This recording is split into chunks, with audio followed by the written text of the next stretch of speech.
بسم اللہ الرحمن الرحیم۔ دیکھتی آنکھوں سنتے کانوں کو میاں عدنان احمد کا سلام۔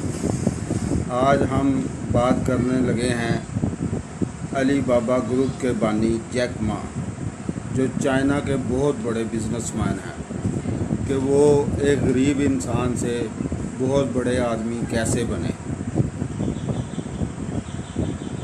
چین سے تعلق رکھنے والے انگریزی زبان کے استاد جیک ما کی کاروباری دنیا میں تہلکہ خیز کامیابی ان کے ویژن اور روز و شب کی محنت کا نتیجہ ہے۔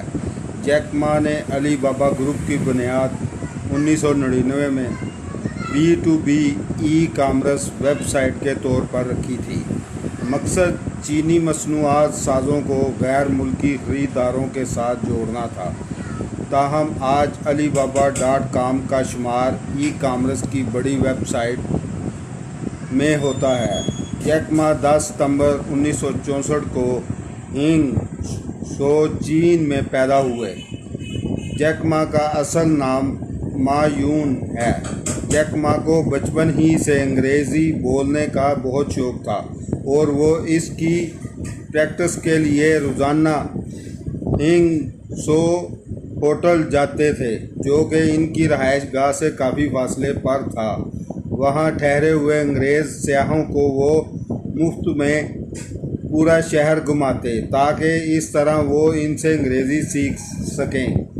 ان میں سے ایک غیر ملکی سیاح نے ان کا نام جیک رکھ دیا تھا، کیونکہ اسے جیک ما کا اصل نام مایون پکارنا مشکل لگتا تھا۔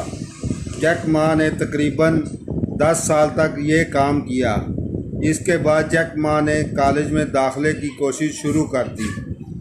چائنیز انٹرنس امتحان سال میں ایک بار ہوتا ہے۔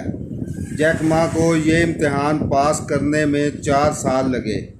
اس کے بعد جیک ما نے ہینگ شو ٹیچرز انسٹیٹیوٹ میں داخلہ لیا اور 1988 میں انگریزی میں BA کیا۔ گریجویشن کرنے کے بعد جیک ما ہینگ شو ڈیانزی یونیورسٹی میں انٹرنیشنل ٹریڈ اینڈ انگلش کے لیکچرر لگ گئے۔ گریجویشن کے بعد جیک ما نے 30 مختلف جگہوں پر نوکری کے لیے درخواست دی، لیکن ہر جگہ سے یہ سننے کو ملا کہ آپ اتنے اچھے نہیں ہیں۔ جبکہ جیک ما نے ایک مرحوم چین میں نوکری کے لیے درخواست دی تو وہ 24 افراد میں سے واحد نوجوان تھے جنہیں ملازمت نہیں دی گئی۔ جیک ما نے ایک بار گفتگو کے دوران بتایا کہ وہ ایک جگہ پولیس کی نوکری کے لیے گئے تو انہیں جواب ملا کہ تم نوکری کے لیے بالکل بھی موزوں نہیں ہو۔ جیک ما ایک سیلف میڈ ارب پتی شخص ہیں جنہیں ان کے ابتدائی جدوجہد کے زمانے میں کوئی نوکری پر رکھنے کو تیار نہیں تھا۔ اس زمانے میں انہیں کئی ناکامیوں کا سامنا رہا۔ انہوں نے متعدد کالجوں میں داخلے کے لیے ٹیسٹ دیا، لیکن ناکامی ان کا مقدر بنی۔ انہوں نے دنیا کے معروف ترین تعلیمی ادارے ہارورڈ یونیورسٹی میں 10 سے زیادہ مرتبہ داخلے کے لیے ٹیسٹ دیا، لیکن ہر بار ناکام رہے۔ تاہم ان کا ارادہ اٹل تھا اور کسی ناکامی کو آڑے نہ آنے دیا۔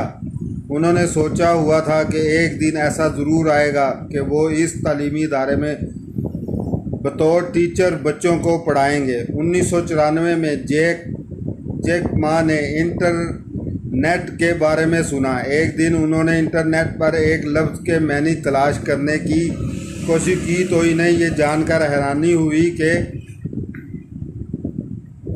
انٹرنیٹ پر یہ لفظ موجود ہی نہیں تھا۔ یہی وہ وقت تھا جب انہوں نے انٹرنیٹ پر کام کرنے کا ارادہ کیا۔ 1995 میں وہ امریکہ گئے اور اپنے دوست سے انٹرنیٹ کے بارے میں معلومات حاصل کی۔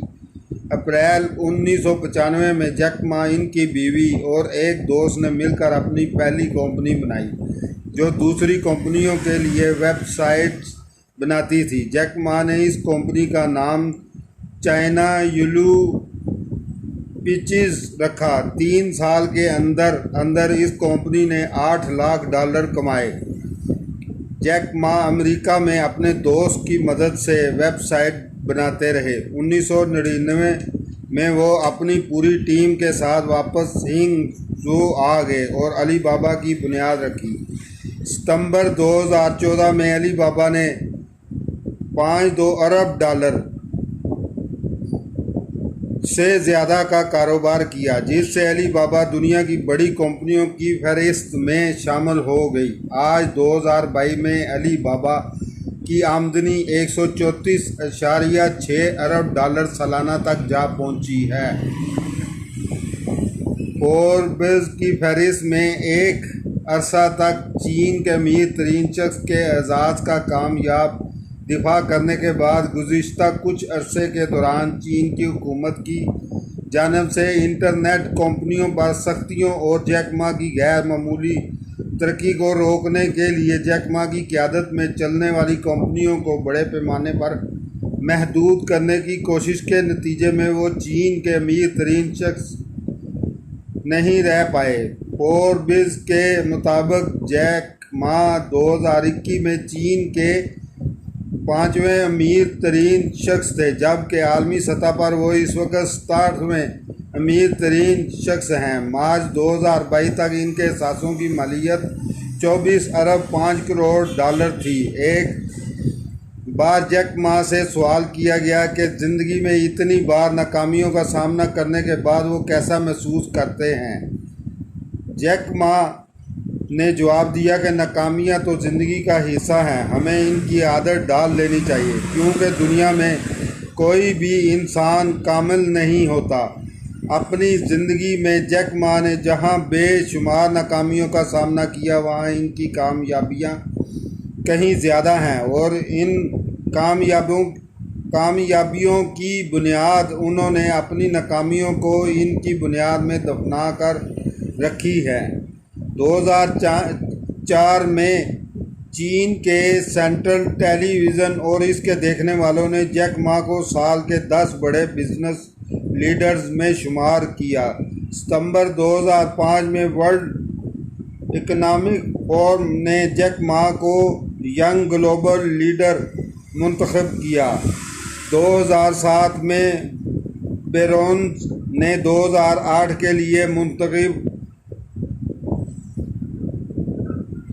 کردہ دنیا کے 30 بہترین سی ای اوز میں جیک ما کو شامل کیا۔ 2009 میں جیک ما نے CCTV economic person of the year اور business leader of the decade award حاصل کیا۔ 2010 میں فوربس ایشیا نے انہیں خطے کے ہیرو کا خطاب دیا۔ نومبر 2013 میں Hong Kong university of science and technology کی طرف سے انہیں اعزازی ڈاکٹریٹ ڈگری سے نوازا گیا۔ 2014 میں فوربس کی طرف سے دنیا کی سالانہ رینکنگ میں 30 بڑی شخصیات میں ایک نام جیک ما کا بھی تھا۔ 2015 میں انہوں نے ایشین ایوارڈ حاصل کیا۔ 2017 میں دنیا کے 50 عظیم رہنماؤں کی فہرست میں جیک ما کا نام دوسرے نمبر پر رکھا گیا۔ زندگی میں قدم قدم پر ناکامیوں کا سامنا کرنے والا معیون، جنہوں نے کبھی ہمت کا دامن نہ چھوڑا، آج اپنی محنت کا صلہ پا کر کاروباری دنیا کی عظیم شخصیات میں اپنی جگہ بنا چکا ہے۔ 2019 میں علی بابا کے ایگزیکٹو ڈائریکٹر کے عہدے سے ریٹائر ہو کر وہ اب جیک ما فاؤنڈیشن چلا رہے ہیں۔ علی بابا کے مستقبل کے لائحہ عمل کی تیاری میں اپنے کردار کو برقرار رکھنے کے لیے انہوں نے علی بابا پارٹنرشپ کی لائف ٹائم ممبرشپ کو برقرار رکھا ہوا ہے۔ علی بابا پارٹنرشپ علی بابا گروپ کے 36 افراد پر مشتمل ایک ایسا فورم ہے جو گروپ کے بورڈ پر اکثریتی ڈائریکٹرز نامزد کرنے کا اختیار رکھتا ہے۔ علی بابا گروپ کے 6.22% حصے جیک ما اب بھی اپنے پاس رکھتے ہیں، البتہ اب ان کی پوری توجہ جیک ما فاؤنڈیشن پر ہے، جسے انہوں نے بل گیٹس فاؤنڈیشن کے طرز پر قائم کیا ہے۔